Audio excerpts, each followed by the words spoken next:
Hi everyone! Good evening! So today magluluto tayo ng pork chop with honey. So ito yung ating pork chop, debone siya. Yan. Tapos nakatimpla na yan. Tinimpla na to sa resto para hindi na tayo magtitimpla dito. So, gawin na lang natin ngayon. Nakababad na siya ng, actually nung isang araw pa to. Dinifrost lang kasi madami to eh.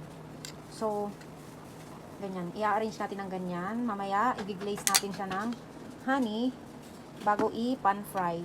So, kapag try na kami ng ganitong luto, masarap siya, tsaka juicy. So, mamaya papakita ko sa inyo kung paano ko siya niluluto. Okay?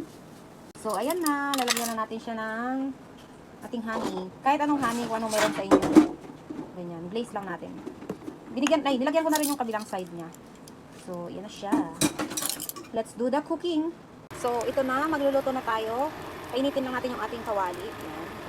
So, sa 240 degrees siya. Antayin ko lang siya uminit. So, hindi pa siya mainit na mainit kasi may tubig pa. Pwede na siguro. Tapos, bawasan lang natin yung init niya. And, meron tayo ditong olive oil. Kung wala kayong olive oil, kahit ano. Wag lang butter. Hindi ko masasuggest yung butter kasi mabilis masunog. Any oil. So, dahil olive oil yung gamit namin, olive oil ilalagay natin. So, yan.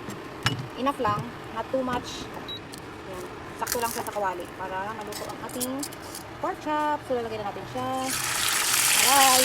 Oh! Ay! My goodness! Tumatalsik siya. So, pagubayaan lang natin siyang ganyan. Ito nakita niyo yung mantika. Pati sa kamay ko. Kaya ayaw kong magluto eh.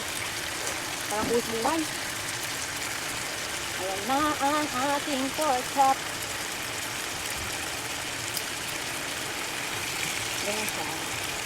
Ikutin natin sa kabilang side. Kasi parang hindi pantay. Okay?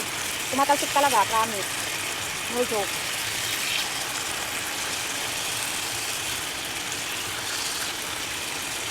No joke siya. Tumatalsik siya. Parang mas mabilis siya matulog kapag nakahalo yung honey. Pero pa rin naman. Ayun siya. Pangit. Kasi hindi ko ito hinahalo eh. Ngayon ko lang hinahalo. Para maibaba. Let's see. Usually kasi hinahalo ko yung honey kapag nabaliktad ko na siya. So ngayon, trinay natin yung makahalo na before lutuin. At ito palitan mo na ito. Ha? Ito ito maingay. Pangit ang boses natin. Pero ito pagkat. Ayan. Hindi siya, oh, nasunog na. Mag-dark na siya. Mabilis siya mag-dark pag honey yung magpapasama na yung honey. Kaya, what more kung naka-ano to, kung naka-butter. Hindi siya sunog talagang ano siya. Kasi yung sugar ng honey. Mabilis siya masunog. Mabilis siya mag-dark. Ayan.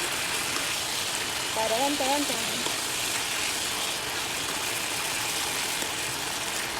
Bawas natin ito yung apoy. Ayan.